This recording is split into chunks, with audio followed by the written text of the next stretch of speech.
So over the last couple of days, we've been talking about the armor of God, and yesterday we talked about the belt of truth. And the next piece of armor that Apostle Paul mentions is the breastplate of righteousness. And it got me to thinking, what is righteousness?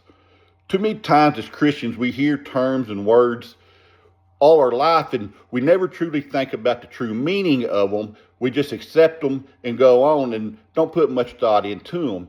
And that got me to thinking, but before we can talk about the breastplate of righteousness, we have to know what righteousness is, what it means. So today I want to just talk about righteousness. At its most fundamental, righteousness signifies the state of being morally correct or justifiable. It involves adhering to a principle of justice, honesty, and virtue. It encompasses living in accordance with what is considered right and good. But righteousness encompasses much more than just moral correctness. It signifies a right standing with God. And that right standing, that righteousness, is a gift from God, and we receive that gift through faith in Jesus Christ.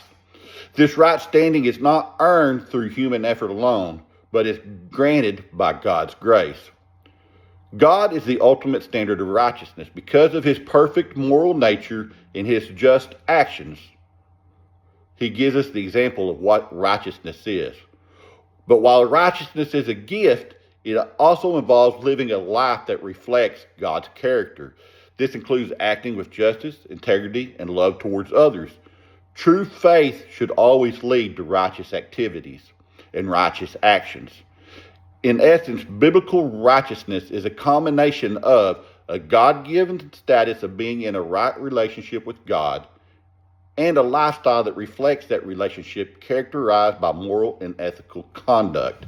I want to read out of 2 Corinthians chapter 5 today, verse 20 through 21. It says, "We are therefore Christ's ambassador, as though God were making his appeal through us.